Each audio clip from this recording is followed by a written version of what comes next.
guys! Welcome dito sa The Sun Tarot. Ang reading nito ay for collective for anyone who can resonate sa reading nito. Let's sa general ready for collective your energy at this time. Come what may, she loves me, and the love is help me open the door, making me love myself a little more. Samay. When she turned away, when there's no time, nobody else can say. What's with the four swords in reverse?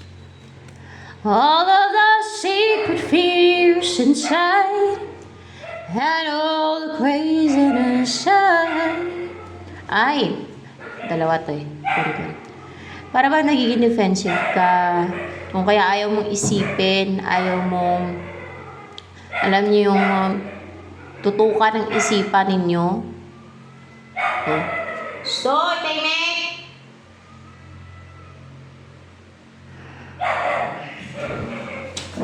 Sayangin yung pusa dyan. Sayangin yung pusa dyan. Pasaway, oh.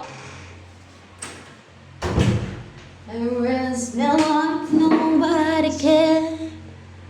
Alam niyo yung parang yung pinag-initan nyo, yung ganun ba? Ayaw mong tutukan, ayaw mong pag-initan, ayaw mong isipin ng isipin o yung pagfokusan ng isip nyo, yung ganun ba?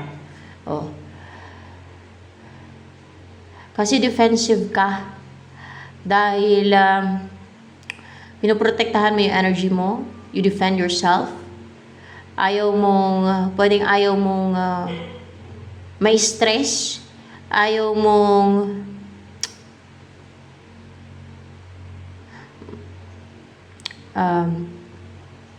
yung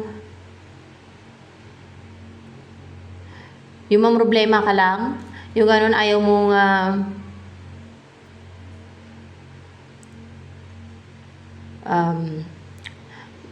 yung maging anxious, kasi you defend yourself, you protect your energy, you protect your peace, your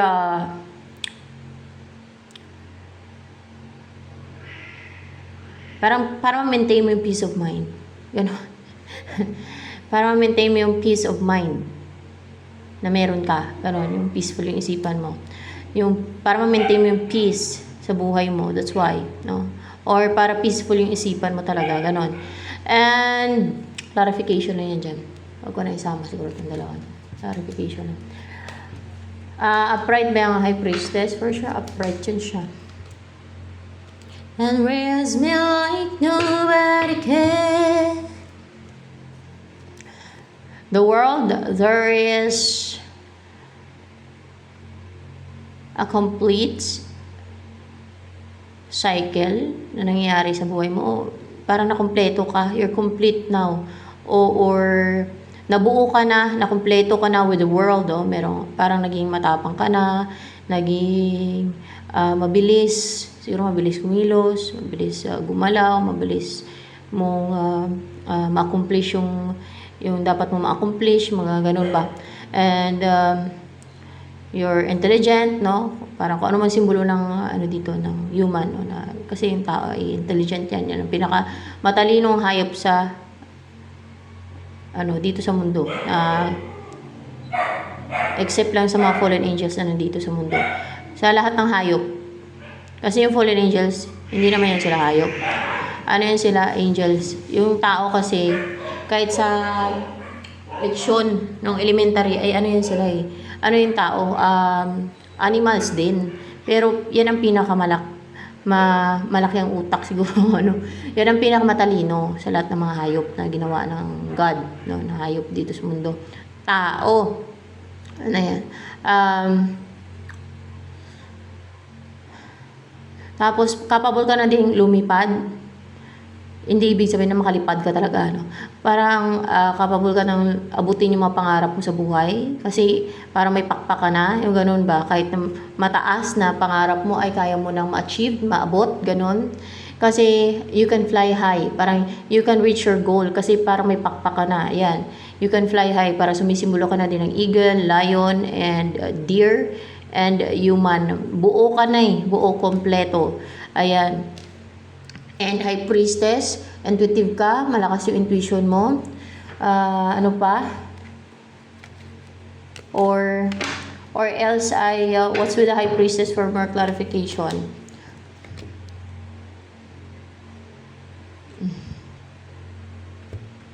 Manifestor. You're a manifestor. And manifestor. Yan ang clarification, high priestess dyan. Manifestor ka, manifestor. Ano pa? Ganun pa rin. Parang capable ka na ma-manifest o ma-turn yung goals mo, yung ambition mo, o anything that you want into reality. Para bang kumpleto na yung tools mo. Siguro may pera ka na, parang may cup ka na, may pentacle, may sword pa, may wand pa. Ayan. That's why. And Queen of Pentacles in reverse, parang unstable ka nga lang ngayon. Or you feel uncomfortable. Or ungrounded right now. More information sa mga darating sa'yo.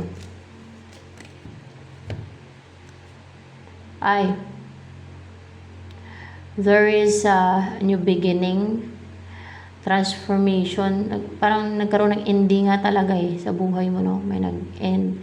And then there is a new beginning. Kasi kumpleto ka na. Nag-end na siguro. Ano ba yung nag-end? Yung transformation?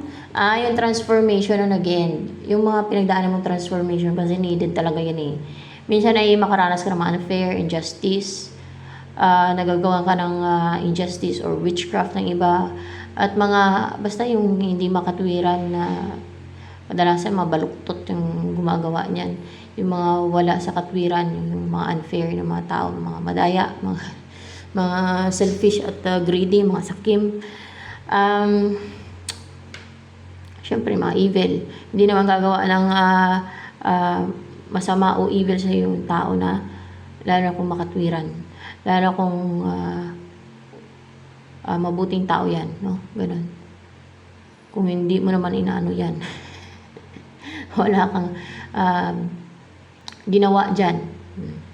At hindi yan gaganti kung wala kang ginawa na, yung ginawa talaga na kunwari, hindi mo naman ginawa ng witchcraft, no? Lalo kung hindi ka naman salbahi, di ba? Transformation na yung natapos na yan, and you're starting to grow, kasi parang lumabas ka na sa tunnel lumabas ka na sa tunnel na masikip, madilim, parang nabuta-buta ka ba? Parang nakapiring yung mata mo kasi madilim no? Parang ibig sabihin niya may times na naging clouded yung isipan mo, or dumanas ka na parang naging clouded yung isipan mo, so ibig sabihin parang nasa tunnel ka, or parang nasa loob ka ng itlog, no? Yun ang sample ko na dumadaan sa transformation, no? Yung binabago ka, parang binibuild ka ulit, parang pinanganak kang muli, ganon, parang ni-rebirth ka. Ayan ang nangyari. Yun ang pinagdaanan mo, and then you're starting to grow, and nagiging rooted ka na, nagbo-blooming, nagbo-blossom, at nagiging healthy with the color green. And naging stable and grounded. Ayan. At nag-grow. Kumbaga sa tanim pa nag-grow ka no? Kung dati parang pinipiste ka, ganun talaga yung dumadaan sa transformation. Kasi binabago ka yan. May mga binabago sa'yo, may mga tinatanggal, may mga nire-rebuild, may mga, parang binabago ka yan, no? So, mahirap ang pinagdadaanan ng dumadaan sa transformation, pero it will make you stronger, and you will become a new person pagka ganun dumadaan ka sa transformation. Malaki ang magbago sa isang tao. Sa mga nakaranas na ng ganyan,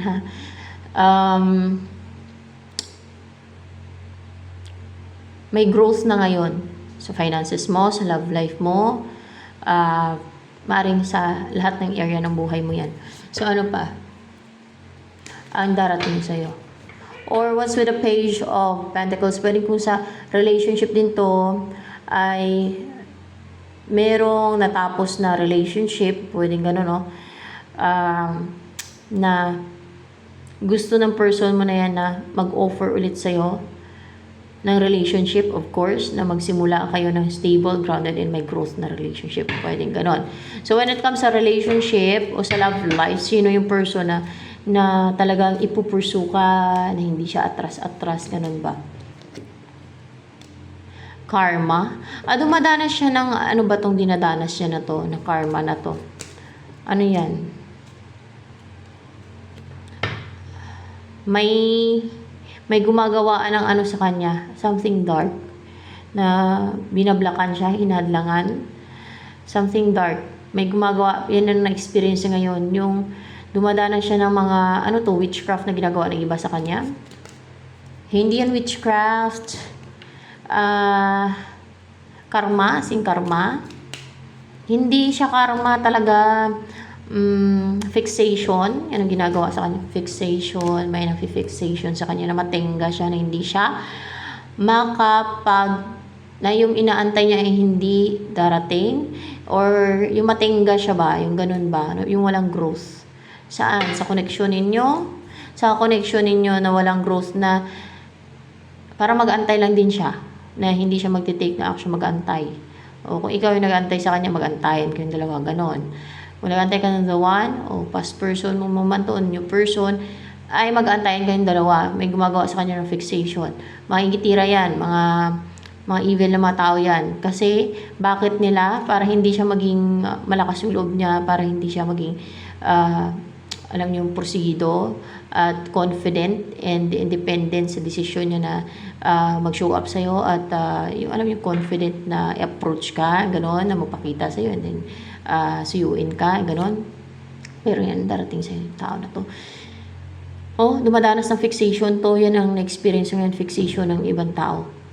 Bakit gumagawa ng fixation yung ibang tao sa kanya? Bakit gustong hadlangan yung pag-take ng action ng person na yan sa'yo?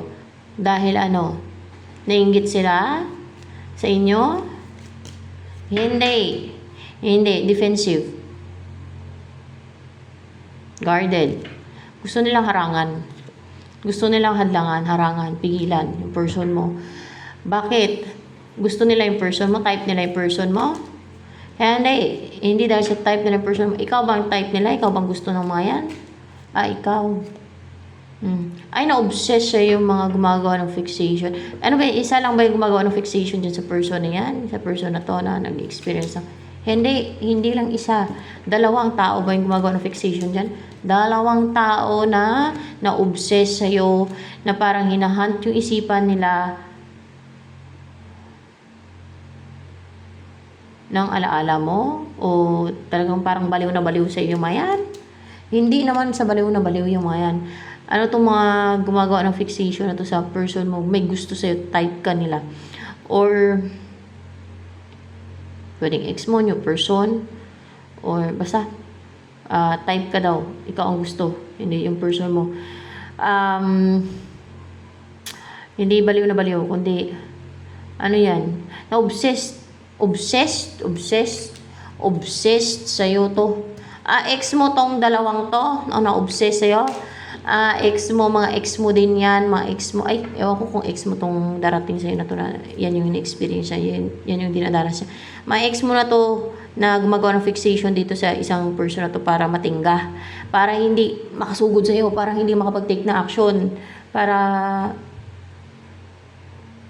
maduwag siguro. magantay, matingga ba? Kung kailan yung tamang panahon na mag-take ng action sa'yo, na parang hindi na makapag-take ng action sa'yo, wala nang gagawin, no? Parang antays wala lang, gano'n. Gano'n yung ginagawa ng mga ex mong dalawa na to, dalawang ex mo yan. Sign ex mo, yung gumagawa ng fixation dito sa taon to.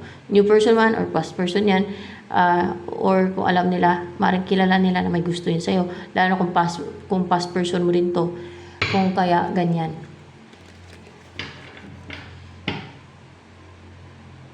Pinahulaan ba nila tong person mo na to? Ito, kung yan ang makatuluyan mo? Ay, hindi naman. Hindi naman sila nagpahula. Alam nilang gusto ka ng tao na yan. Bakit nila ginagawa ng fixation para hindi makapag-take na action sa'yo? Kasi alam nilang in love sa'yo yung tao na to. Kasi nga, oo daw. Oh? Oh, see? Kasi gustong-gusto talaga ng tao na to. Yan yung experience niya. That's why dumadanas ng fixation ng iba. Yan yung experience niya ngayon. That's why karma yung kanyang energy dyan. Kasi alam nilang in love itong tao na to sa'yo. Na gusto niyang mag-build kayo ng strong bond. Na gusto kanyang makasama. Na talagang ikaw talaga ang dinidesire ng puso niya. Ikaw talaga ang dinidesire niya. Ikaw talaga ang gustong-gusto niya makasama na komportable siya sa'yo, magaan yung loob niya sa'yo na sa'yo niya na naramdaman yung alam yung stable siya, secured siya, na may tiwala siya, na hindi siya mag-alangan, na hindi siya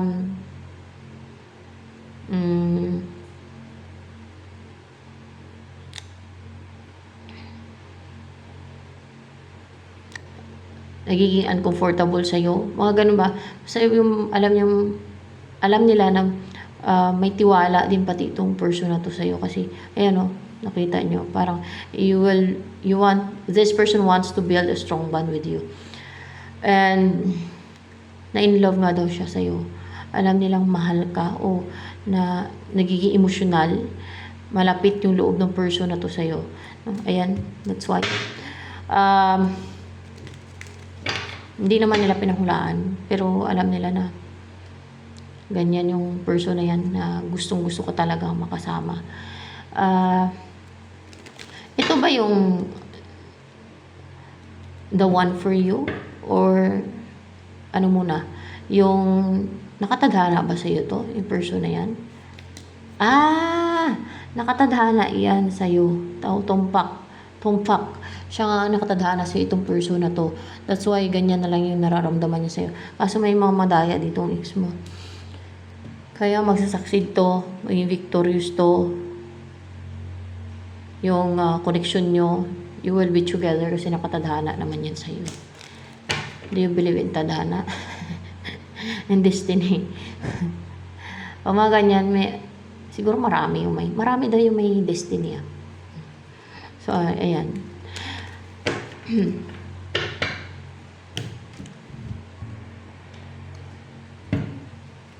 Anong mga darating ka sa'yo soon?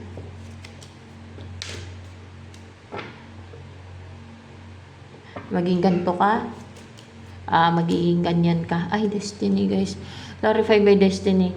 Na you're confident and you will show your true self, your real self, na hindi ka nagda-doubt sa sarili mo. You're confident kahit ano pa yung isipin o sabihin ng iba tungkol sa'yo. You will express your true self. You will show who you are, who you really are. Ganon. Basta totoo lang. Kung ano ka, no? Magpakatotoo lang.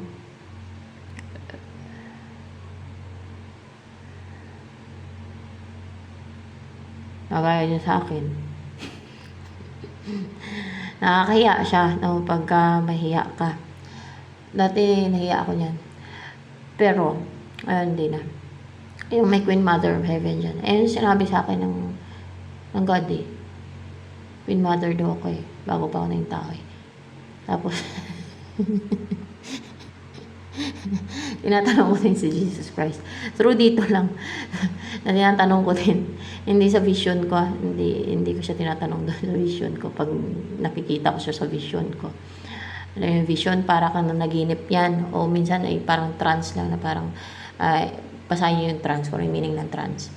Yung parang half tulog ka o parang basta pikit yung mata mo na parang yung nantok ka na. Yung mga ganun ba? Tapos makikita mo yun ang vision, no? Yun isa na vision. Tapos minsan ay tulog ka, mag-appear sa parang panaginip siya pero hindi siya panaginip. Totoo siya o magkakatotoo siya. Ganun ang vision. i-research nyo na lang dyan sa Google na maintindihan nyo ng gusto.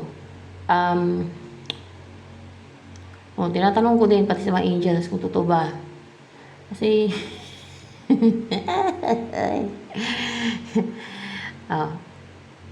ay, yun ang sabi. Di, yun.